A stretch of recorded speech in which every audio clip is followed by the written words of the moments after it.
Hello friends, welcome to my YouTube channel KL study. Friends, MPTET वर्ग 2 science की हमारी next class है जिसमें हम सजीव जगत के बारे में पढ़ रहे थे। ठीक है, तो जो सजीव जगत है ये बहुत बड़ा टॉपिक होता है। तो इसमें आपके जो 5 जगत वर्गीकरण पद्धति है उसके बारे में हमने पढ़ा हुआ है। आपको सबसे पहले हमने मोनेरा जगत के बारे में बताया, इसके बाद प्रोटिस्टा जगत के बारे में बताया, इसके बाद कवक जगत के बारे में बताया, और अब हम पढ़ रहे थे हमारे पादप जगत को। ठीक है, क्योंकि पादप जगत भी बहुत बड़ा जगत होता है अपने आप में। इसमें आपको पादपों की पूरी जो संरचना होती है उसका अध्ययन करना होता है। तो जो पादप जगत है इसको भी 3 भागों में बांटा गया है। ब्रायोफाइटा तो ये हमने पढ़ लिया था।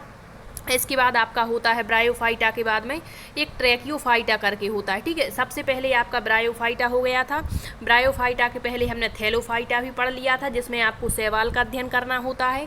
इसके बाद ट्रैकियोफाइटा को 3 भागों में फिर से बांट दिया जाता है। तो एक टेरिडोफाइटा, इसके बारे में पढ़ लिया है। इसके बाद आवृत बीजी और अनावृत बीजी। तो अनावृत बीजी भी आपको बता दिया है, साइकस पाइनस वगैरह क्या होते हैं। इसके बाद जो आवृत बीजी होते हैं, आवृत बीजी का हमें डीपली अध्ययन करना होता है, क्योंकि आवृत बीजी जो एंजियोस्पर्म आपके पादप होते हैं इनका जो शरीर होता है वो एक खोल के अंदर बंद रहता है। ठीक है, ये हमने पढ़ा था इसके मतलब जो विशेषताएं होती हैं। और आवृत बीजी जो होते हैं पौधे वो पत्ती, जड़, तना आदि सभी भागों में बटे हुए होते हैं। तो यहाँ पर हमें हर चीज़ का अध्ययन करना होता है कि जैसे आपकी जड़ें हैं वो किस प्रकार की जड़ें होती हैं, इनके प्रकार कितने होते हैं, मूसला जड़ क्या होती हैं, अपस्थानिक जड़ें क्या कहलाती हैं, यहाँ से आपके क्वेश्चन बनते हैं। तो यहाँ पर हम देखेंगे आवृत बीजियों की संपूर्ण आकार की। इसको अलग से एक चैप्टर नाम दिया जाता है पादप आकार की, जिसे मॉर्फोलॉजी कहते हैं। मतलब पादपों के आकार के बारे में हमें पढ़ना होता है। ठीक है, तो आइए देखते हैं। पादप आकार की वनस्पति विज्ञान की वह शाखा है जिसके अंतर्गत पौधों की वह संरचना जैसे जड़, तना, पत्ती, फल आदि के रूपों का और गुणों का अध्ययन यहाँ पर किया जाता है। ठीक है, अब दूसरे शब्दों में मॉर्फोलॉजी का संबंध सारे आकार के अध्ययन से है। जिस तरह से मनुष्य के शरीर का एक निश्चित आकार होता है उसी तरह से पादपों का भी अपना एक निश्चित आकार होता है। प्रत्येक पौधे में आपकी जड़ पाई जाएगी। अब ये बात अलग है कि किसी किसी पौधे में जड़ें हैं जो मूसला जड़ें होंगी, किसी में अपस्थानिक जड़ें होंगी। ठीक है, फिर हर एक पौधे में आपका तना पाया जाता है। अब तने के भी कई प्रकार होते हैं। ठीक है, तो ये सारी चीज़ें आपको पादप आकार की में पढ़नी है। तो अब सबसे पहले हम देखेंगे पौधे के जो स्ट्रक्चर होता है उसमें जड़ के बारे में कि जड़ें कितने प्रकार की होती हैं और किस पौधे में किस प्रकार की जड़ें पाई जाती हैं। तो जड़ अर्थात रूट्स ये क्या कहलाते हैं, तो आपको याद रखना है यहाँ से पौधे का वह भाग जो बीजों के अंकुरण के समय मूलांकुर से विकसित होता है। मोस्ट इम्पोर्टेंट पॉइंट पूछा जाता है कि जड़ें जो हैं इनका निर्माण पौधे के किस भाग से होता है। ऑप्शन में देता है, फर्स्ट देगा मूलांकुर, सेकंड ऑप्शन देगा आपका प्रांकुर। ठीक है, तो ये आपको याद रखना है कि जो जड़ें हैं वो पौधे के किस भाग से, मूलांकुर जिससे रेडिकल कहते हैं, इससे प्राप्त होती हैं तथा प्रकाश के विपरीत लेकिन जल और भूमि की तरफ। तो आपको पता है ऊपर से आपका प्रकाश आता है सूर्य से। ठीक है, और जो जल और खनिज लवण वगैरह होते हैं वो कहाँ होते हैं, आपके भूमि के अंदर होते हैं। तो जो आपका पौधा है, पौधे की मान के चलिए ये जड़ें हैं, तो जड़ें प्रकाश के तो विपरीत हैं लेकिन भूमि की तरफ होती हैं, मतलब बढ़ती हैं। ठीक है, तो ये भी याद रखना है। फिर दिया है वो जड़ कहलाती हैं। तो जड़ें क्या कहलाती हैं, पौधे का वह भाग जो बीजों के अंकुरण के समय मूलांकुर से विकसित होता है तथा प्रकाश के विपरीत लेकिन जल और भूमि की तरफ बढ़ता है, जड़ कहलाती है, रूट कहलाती हैं। जड़ें क्या करती हैं, तो मृदा से जल और विभिन्न प्रकार के खनिज लवणों का अवशोषण करती हैं। और ये जो जल और खनिज लवण अवशोषित करती हैं ये पौधे के विभिन्न भागों तक पहुँचाने का कार्य करती हैं। मतलब जो इसमें फिर ऊतक पाए जाते हैं, जाइलम फ्लोएम, उनका कार्य होता है कि इन चीज़ों को अवशोषित करके जल और खनिज लवणों को पौधे के प्रत्येक पार्ट्स तक पहुँचाना। ठीक, अब देखिए जड़ की विशेषताएं याद रखेंगे। पूछ लेता है कभी कभी कि जड़ की कौन सी एक विशेषता नहीं है। तो जड़ पौधे के अक्ष का अवरोही भाग है। किसका अवरोही भाग है, और मूलांकुर से विकसित होता है। अभी देख लिया, जड़ सदैव प्रकाश से दूर और भूमि में वृद्धि करती हैं। तो प्रकाश से तो दूर होती हैं लेकिन भूमि की तरफ वृद्धि करती हैं। ठीक है, भूमि में रहने के कारण जड़ों का रंग सफ़ेद और मटमैला होता है। जड़ों पर तने के समान पर्व जिसे नोड कहते हैं और पर्व संधियाँ नहीं पाई जाती। मतलब इसमें जो छोटी छोटी सी आपकी जो स्ट्रक्चर निकलते हैं तने पर वो पर्व संधियाँ होती, उंगली के समान संरचनाएं, लेकिन आपकी जड़ में ये संरचनाएं नहीं पाई जाती हैं, याद रखेंगे। नेक्स्ट है जड़ों पर पत्र एवं पुष्प कलिकाएं भी नहीं होती, अतः ये पत्तियां पुष्प और फल धारण नहीं करती। आपने देखा होगा किसी भी पौधे की जो जड़ें होती हैं उस पर ना तो पत्तियां दिखेंगी, ना पुष्प, ना ही फल होंगे, लेकिन आपका जो तना होता है तने पर कभी कभी आप देखते हैं कि इस पर पत्तियां पुष्प वगैरह आ जाती हैं। ठीक। नेक्स्ट है जड़ें सामान्यतया धनात्मक गुरुत्वानुवर्ती और ऋणात्मक प्रकाशानुवर्ती। इसका मतलब है कि प्रकाश से तो दूर होती हैं, ऋणात्मक होती हैं, लेकिन गुरुत्वानुवर्ती मतलब जड़ें जो हैं वो भूमि के नज़दीक होती हैं, मिट्टी के नज़दीक होती हैं। तो धनात्मक गुरुत्वानुवर्ती और ऋणात्मक प्रकाशानुवर्ती होती हैं। नेक्स्ट है जड़ का तना मूलगोप जिसे रूट कैप कहते हैं द्वारा सुरक्षित रहता है। तो जो जड़ है, जड़ का जो तना भाग होता है, मान के चलिए यहाँ तक ये आपका तना है और फिर यहाँ से क्या निकली हैं, आपकी जड़ें निकली हैं। तो ये जो तना है जहाँ से जड़ें जुड़ी हुई होती हैं इस पर एक मूल कैप अर्थात रूट कैप पाया जाता है, इसके द्वारा ये सुरक्षित रहता है। और जड़ पर एक कोशिकीय रोम पाए जाते हैं जिसे राइजोइड्स कहते हैं। तो ये जैसे जड़ें होती हैं तो इस पर छोटी छोटी सी इस तरह की संरचनाएं देखने को मिलती हैं, इसी को रोम कहा जाता है। ठीक है, तो इतनी आपको विशेषताएं याद रखनी है जड़ के बारे में। अब देखिए जड़ के प्रकार, तो सामान्यतया जड़ें दो प्रकार की होती हैं। पहली मूसला जड़ें जिसे टैप रूट कहते हैं और दूसरी होती हैं आपकी अपस्थानिक जड़ें। तो देखिए मूसला जड़ें क्या होती हैं। इस प्रकार की जड़ें अधिकांशतया द्विबीजपत्री पौधों में पाई जाती हैं। तो आपको ये बता चुके हैं कि एक बीजपत्री और द्विबीजपत्री पौधे क्या होते हैं। ठीक है, इस प्रकार की जड़ में मूलांकुर विकसित होकर एक मुख्य जड़ का निर्माण करता है। तो मुख्य जड़ तो होगी ही, लेकिन जो मूसला जड़ें हैं, जो मुख्य जड़ है इसकी, मान के चलिए ये मुख्य जड़ें हैं, तो इससे कुछ पार्श्व शाखाएं फिर से निकल आती हैं। ठीक है, तो इसको द्वितीयक जड़ कह देते हैं।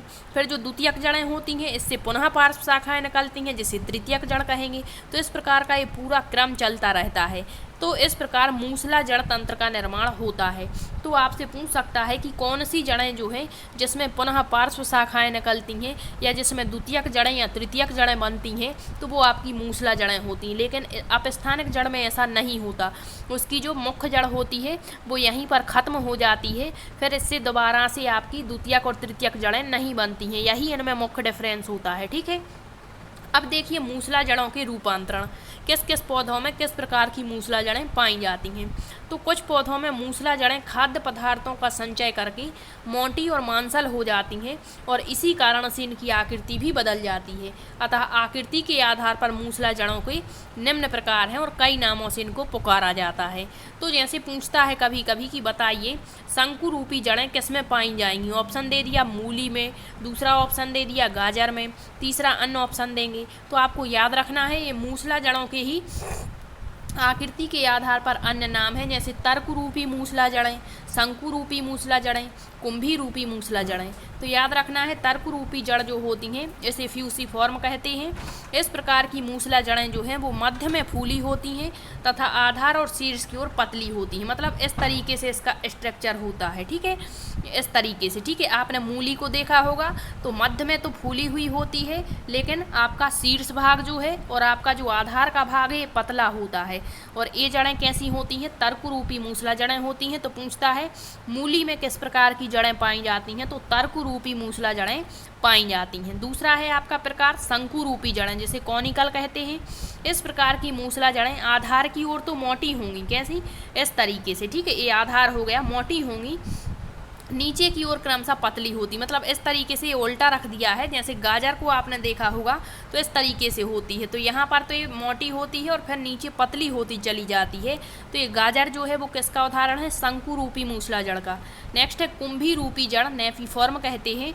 इस प्रकार की मूसला जड़ों का ऊपरी भाग लगभग फूला होता है तथा नीचे की ओर एकाएक पतला होता है। मतलब इस तरीके से आपने वो देखा होगा, क्या बोलते हैं उसको, सलजम, चकंदर वगैरह। ठीक है, तो ये आपके कुंभी रूपी मूसला जड़ के उदाहरण हैं। तो याद रखेंगे मूसला जड़ें तीन प्रकार की, तर्क रूपी, शंकु रूपी और कुंभी रूपी जड़ें। मूली में कौन सी जड़ होती है, तर्क रूपी, गाजर में शंकु रूपी और सलजम और चुकंदर में कुंभी रूपी जड़ें पाई जाती हैं। दूसरा प्रकार होता है जड़ों का अपस्थानिक जड़ें जिसे एडवांटेटियस रूट्स कहते हैं। तो इस प्रकार की जड़ें एक बीजपत्री। तो ये भी याद रखना है कि मूसला जड़ें द्विबीजपत्री पौधों में, जबकि आपकी अपस्थानिक जड़ें जो हैं वो एक बीजपत्रीय पौधों में पाई जाती हैं। इस प्रकार की जड़ में मूलांकुर बीज के अंकुरण के पश्चात ही नष्ट हो जाता, मतलब जहाँ से आपकी जड़ों का निर्माण होता है उसे मूलांकुर कहते हैं। तो मूलांकुर अपस्थानिक जड़ों में नष्ट हो जाता है, इससे आपकी द्वितीयक तृतीयक जड़ें नहीं बन पाती। लेकिन मूसला जड़ों में जो आपका मूलांकुर है इससे पार्श्व शाखाएं निकलती हैं और द्वितीयक जड़ बन जाती है, फिर द्वितीयक जड़ से तृतीयक जड़ें बनती हैं। ठीक है, तो चक्र चलता है। लेकिन आपकी अपस्थानिक जड़ों में मूलांकुर बीज के अंकुरण के पश्चात नष्ट हो जाता है और मूलांकुर के अतिरिक्त पौधे के किसी अन्य भाग से विकसित होने वाली जड़ों को ही अपस्थानिक जड़ें कहते हैं। अब देखिए अपस्थानिक जड़ों का रूपांतरण भी है। तो भोजन संग्रह, पौधों को यांत्रिक सहारा प्रदान करने अथवा अन्य विशिष्ट कार्यों को करने के उद्देश्य से अपस्थानिक जड़ों में अनेक प्रकार से रूपांतरित हो जाती हैं। तो सबसे पहले देखेंगे जिस तरह से आपकी मूसला जड़ें 3 प्रकार की हो गई, आपकी शंकुरूपी, तर्करूपी और कुंभी रूपी। उसी तरह से जो भोज्य पदार्थों के संचय के आधार पर आपकी अपस्थानिक जड़ें हैं वो देखिए सबसे पहले होती हैं कंदल अपस्थानिक जड़ें, जिसे ट्यूबरस रूट्स कहते हैं। तो आपको बस नाम याद रखनी है। ठीक है, शकरकंद में पूछ लेगा किस प्रकार की जड़ पाई जाती है, तो आपकी कंदल जड़ पाई जाती है। खाद्य पदार्थ संचय करने के कारण इस प्रकार की अपस्थानिक जड़ की कोई निश्चित आकृति नहीं होती है। नेक्स्ट है आपकी पुलकित जड़ें, जिसे फ्यूसी लेटेड रूट्स कहते हैं। तो इस प्रकार की अपस्थानिक जड़ों में अनेक मांसल फूली हुई जड़ें गुच्छों के रूप में तने के आधार से निकलती हैं, जैसे डहेलिया या डहलिया कहते हैं, इसमें पुलकित जड़ें होती हैं। नेक्स्ट है ग्रंथिल जड़ें। इस प्रकार की अपस्थानिक जड़ें अपने सिरे पर फूलकर मांसल हो जाती हैं, जैसे आमा हल्दी में आपकी ग्रंथिल जड़ होती है। नेक्स्ट है मणिकामय जड़, जिसे ट्यूबरस रूट्स कहते हैं। इस प्रकार की अपस्थानिक जड़ें थोड़े थोड़े अंतराल पर फूली रहती हैं और मणिकाओं की माला की भांति इनका आकार होता है। अंगूर और करेला आपने देखा होगा, इसमें मणिकामय जड़ पाई जाती है। ठीक है, तो ये तो हुए भोज्य पदार्थ के संचय के आधार पर अपस्थानिक जड़ें। अब यांत्रिक सहारा प्रदान करने वाली अपस्थानिक जड़ें हैं, तो पहले स्तंभ मूल कहते हैं, जिसे प्रोप रूट्स कहते हैं। तो पौधों की शाखाओं से अनेक जड़ें निकलती हैं जो मोटी होकर भूमि में प्रवेश कर जाती हैं। इस प्रकार ये वृक्षों की लंबी और मोटी शाखाओं को सहारा प्रदान करती हैं। तो आपने देखा होगा बरगद का वृक्ष देखा है क्या? बरगद के वृक्ष में क्या होता है कि इससे जो शाखाएं निकलती हैं वो इतनी बड़ी होती हैं कि जड़ की भांति पेड़ को सहारा देने लगती हैं। तो ये ही आपकी स्तंभ मूल प्रोप रूट्स कहलाती हैं। ठीक है, तो बरगद, इंडियन रबर, इसमें कुछ प्रकार की जड़ें पाई जाती हैं। तो स्तंभ मूल जो पौधों को सहारा देती हैं, ठीक है, जड़ की भांति ही कार्य करती हैं। नेक्स्ट है अब स्तंभ मूल, स्टेल रूट्स कहते हैं। तो इस प्रकार की जड़ें मुख्य तने के आधार के समीप से निकलकर भूमि में तिरछी प्रवेश करती हैं। तो आपने मक्का और गन्ने का पौधा यदि देखा होगा उखाड़ करके, तो मक्के और गन्ने में आपके अब स्तंभ मूल पाई जाती तिरछी जड़ें इसमें प्रवेश करती हैं जमीन के अंदर। अगली है आरोही जड़ें, क्लम्बिंग रूट्स जिसे कहते हैं। इस प्रकार की जड़ें हर्बल तनों की संधियों अथवा पर्व संधियों से निकलती हैं और पौधों को आधार पर चढ़ने में सहायता, जैसे पान है, पैंथोस होता है, तो इसमें आपकी आरोही जड़ें पाई जाती हैं। नेक्स्ट है, एक तो हो गया भोज्य पदार्थों के संग्रह के आधार पर अपस्थानिक जड़ें, यांत्रिक सहारा प्रदान करने वाली अपस्थानिक जड़ें। अब है अन्य जैविक क्रियाओं के लिए रूपांतरित अपस्थानिक जड़ें। पहली होती हैं चूषण मूल, सकिंग रूट्स। ये इंपॉर्टेंट रहेंगी, सारी की सारी याद रखिएगा। इस प्रकार की अपस्थानिक जड़ें कुछ परजीवी पौधे, परजीवी मतलब जो दूसरे जीव जंतुओं से अपना भोजन प्राप्त करते हैं या पेड़ पौधों से अपना भोजन प्राप्त करते हैं, तो इस प्रकार की अपस्थानिक जड़ें कुछ परजीवी पौधों में, तो पूछेगा परजीवी पौधों में विकसित होने वाली जड़ें कौन सी हैं, तो चूषण मूल, सकिंग रूट्स हैं, जो पोषक पौधों के ऊतकों में प्रवेश कर भोज्य पदार्थों का अवशोषण, जैसे अमरवेल। तो अमरवेल आपने देखा होगा, ये किसी दूसरे वृक्ष के ऊपर छाई रहती है और क्या करती है, यह स्वयं तो अपना भरण पोषण कर लेती है, लेकिन जिस पेड़ पर छाई रहती है उसको सुखा देती है। ठीक है, तो परजीवी वही जो दूसरे को तो मतलब हानि पहुंचाते हैं लेकिन स्वयं लाभ नहीं देते उसे, जैसे अमरवेल हो गया, चंदन, रेफ्लेसिया। इसमें किस प्रकार की जड़ें हैं, तो आपकी चूषण मूल है। नेक्स्ट है श्वसनी मूल, रेस्पायरेटरी रूट्स क्या कहलाती हैं, तो इस प्रकार की अपस्थानिक जड़ें कुछ जलीय पौधों में पाई जाती हैं। इस प्रकार की जड़ें पौधों को तैरने और श्वसन में मदद, तो पूछते हैं कि जो जलीय पौधे होते हैं उनमें कौन सी जड़ें पाई जाती हैं, तो उसमें श्वसनी मूल, रेस्पायरेटरी रूट्स पाई जाती हैं। और यह जो जड़ें होती हैं पौधों को जल में तैरने और उनको श्वसन में मदद करती हैं। इसका प्रमुख उदाहरण राइजोपोरा और जूसिया। जितने भी एग्जाम्पल हैं, यदि आपके क्वेश्चन यहाँ से बनेंगे तो इसके बाहर कहीं क्वेश्चन नहीं जाने वाला है, इंपॉर्टेंट हैं सारे के सारे। ठीक, नेक्स्ट है आपके अधिपादप मूल, जिसे एपीफाइट्स रूट्स कहते हैं। इस प्रकार की अपस्थानिक जड़ें अधिपादपों, जिसे एपीफाइट प्लांट कहते हैं, इसमें पाई जाती हैं। इस प्रकार की जड़ें पत्तियों के कक्ष से निकलकर हवा में लटकती रहती हैं, जैसे आर्किड और लाइकेन में आपके एपीफाइट्स रूट्स पाई जाती हैं। नेक्स्ट है स्वांगी कारक मूल, जिसे एसिमिलेटरी रूट्स कहते हैं। इस प्रकार की जड़ें तने के आधार से निकलकर फैल जाती हैं। ये हरी, लंबी और बेलनाकार होती हैं। इनमें हरित लवक भी पाया जाता है, जिस कारण से ये प्रकाश संश्लेषण की क्रिया करती हैं, जैसे सिंगाड़ा और टीनोस्पोरा में आपके एसिमिलेटरी रूट्स पाई जाती हैं। ठीक है, तो ये हुई आपकी जड़ और जड़ों के प्रकार, मूसला जड़ें, अपस्थानिक जड़ें, उनका वर्गीकरण। ठीक है, अब जड़ों के प्रमुख कार्य देखिएगा।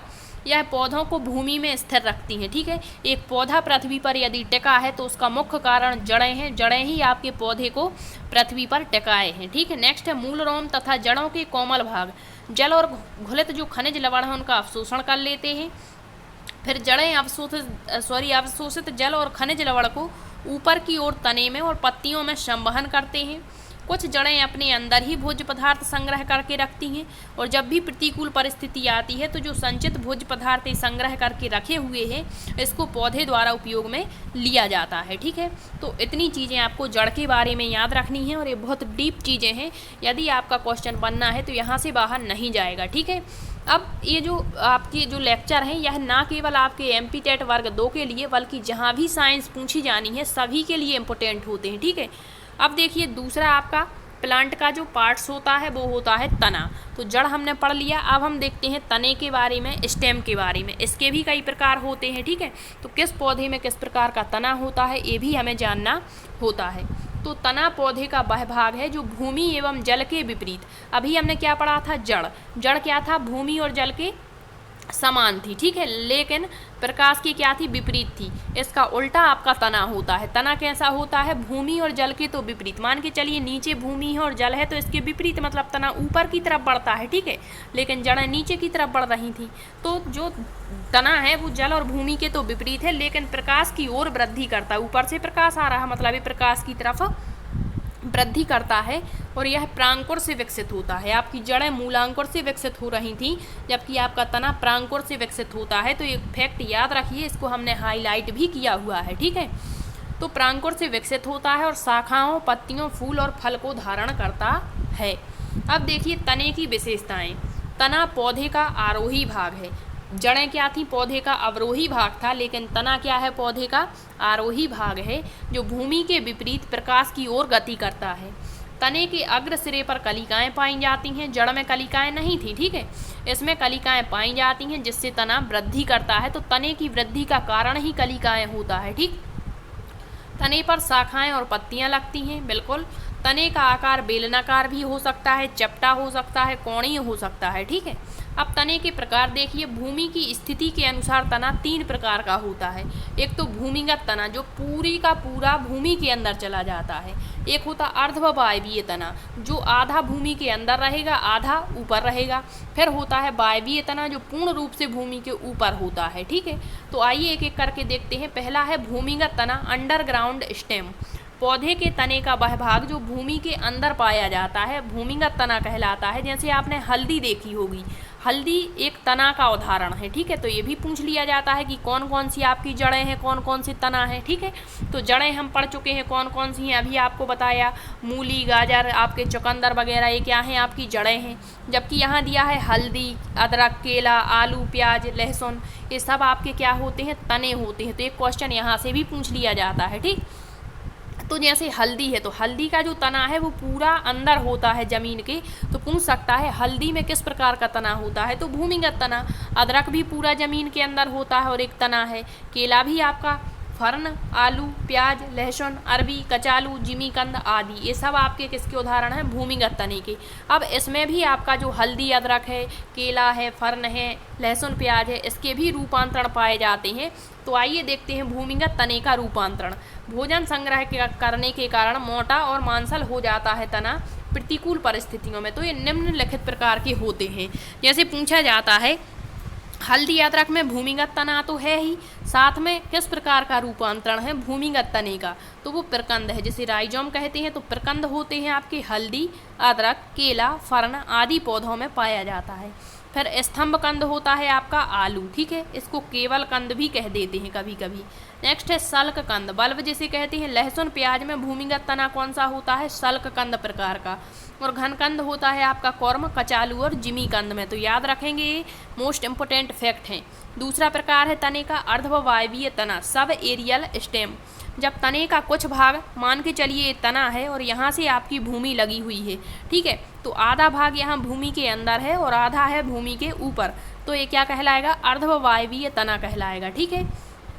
इस प्रकार के तने को अर्धवायवीय तना, जैसे दूब आपने देखी होगी, तो जितनी जमीन के ऊपर दूब होती है उससे कहीं ज़्यादा जमीन के अंदर होती है, ये आपका अर्धवायवीय तना है। घास, मार्सेलिया, पैसीफ्लोरा, जलकुंभी, गुलदाउदी, पेपरमेंट, ये सब अर्धवायवीय तने के रूपांतरण है। अब देखेंगे अर्धवायवीय तने के रूपांतरण में, एक तो ऊपरी भूस्तरी जिसे रनर कहते हैं, भूस्तरी स्टोलोन कहते हैं, भूस्तरी का ऑफसेट कहते हैं, अंतः भूस्तरी सकर कहते हैं। तो ऊपरी भूस्तरी दूब, घास, मार्सेलिया में, भूस्तरी अरुई, पैसीफ्लोरा और अरबी में पाया जाता है, भूस्तरी का जलकुंभी में, अंतः भूस्तरी पेपरमेंट, पुदीना और गुलदाउदी में।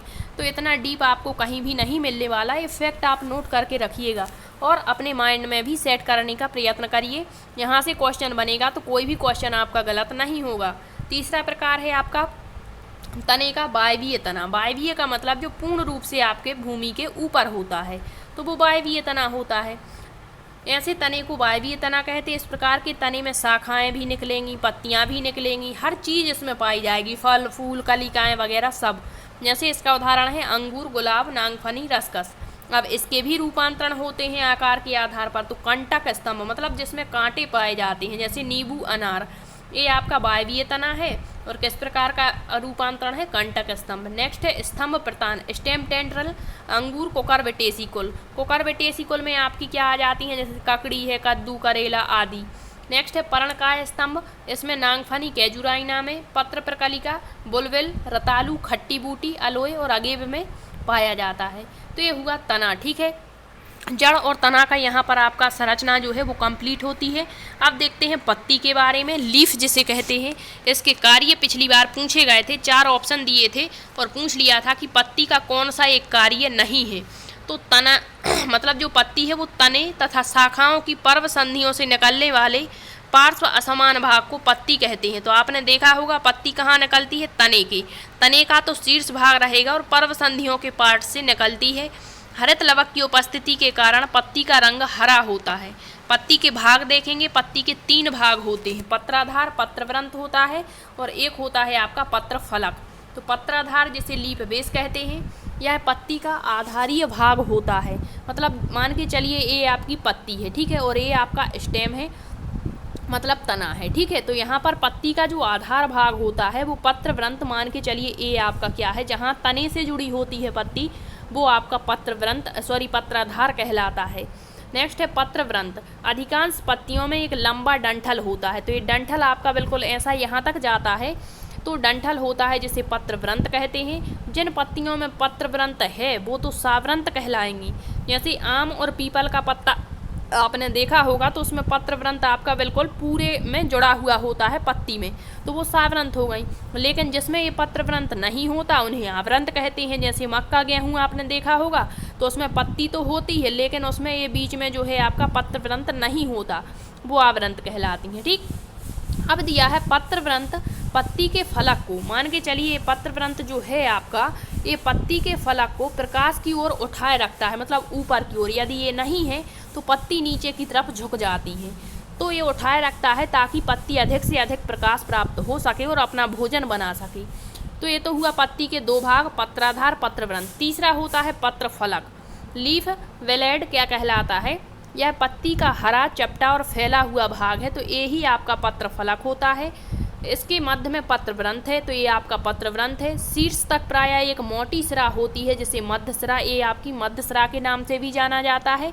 मध्य सिरा के दोनों तरफ अनेक पतली पतली सिराएं, तो आपने देखा होगा इस तरह की सिराएं निकली हुई होती हैं, जैसे पुनः और पतली, इससे फिर और पतली ऐसी बीच बीच में सिराएं निकलती हैं। ये पत्र फलक को कंकाल की भांति दृढ़ता प्रदान करती हैं। जिस तरह मनुष्य शरीर को कंकाल दृढ़ता देता है, उसी तरह से एक पत्ती को ये पत्रवृंत पत्र सिराएं आपकी जो है दृढ़ता प्रदान करती हैं। परंतु इसका जो मुख्य कार्य है वो जल और भोज्य पदार्थों का परिवहन करना होता है। अब पत्ती के प्रकार देखिए, पत्ती दो प्रकार की होती है कटाव के आधार पर, एक तो सरल पत्ती और एक संयुक्त पत्ती। तो जिस पत्ती का फलक अधिक हो और यदि कटावी हो तो कटाव कभी भी मध्य सिरा या पत्र वृंत होगा यहाँ तक ना पहुँचे, वो सरल पत्ती है, जैसे आम की पत्ती। नेक्स्ट है संयुक्त पत्ती, वह पत्ती जिसका पत्र फलक का कटाव कई स्थानों पर फलक की मध्य सिरा या फलक के आधार तक पहुँच जाता है तथा जिसके फलस्वरूप फलक अनेक छोटे छोटे खंडों में बंट जाता है, वो संयुक्त पत्ती कहलाती है। अब देखिए पत्ती के कार्य। पत्तियां प्रकाश संश्लेषण की क्रिया द्वारा पौधों के लिए भोजन का निर्माण करती हैं, बिल्कुल। पत्तियां प्रकाश संश्लेषण एवं श्वसन के लिए विभिन्न गैसों का आदान प्रदान करती हैं। नेक्स्ट है पत्तियां उत्संवेदन की क्रिया को नियंत्रित करती हैं। पत्तियां कलिकाओं को सुरक्षा प्रदान करती हैं। यह कंटकों में रूपांतरित होने पर पशु पक्षियों से पौधों की रक्षा करती हैं। नेक्स्ट है प्रतंतुओं में रूपांतरित होने पर यह कमजोर पौधों को मजबूत आधार प्रदान करती हैं तथा आरोहण में मदद करती हैं। नेक्स्ट है कीटभक्षी पौधे, जैसे आपका पिचर प्लांट हो गया, वेलेंडर हो गया, यूट्रिकुलेरिया आदि में यह रूपांतरित होकर प्रोटीन युक्त पोषण में सहायता करती हैं। नेक्स्ट है यह जल तथा घुलनशील भोज्य पदार्थों का पत्तियों से स्तंभ तक संचरण में सहायता करती हैं। नेक्स्ट है कुछ पत्तियां वृद्धि प्रजनन एवं परागण में सहायता करती हैं।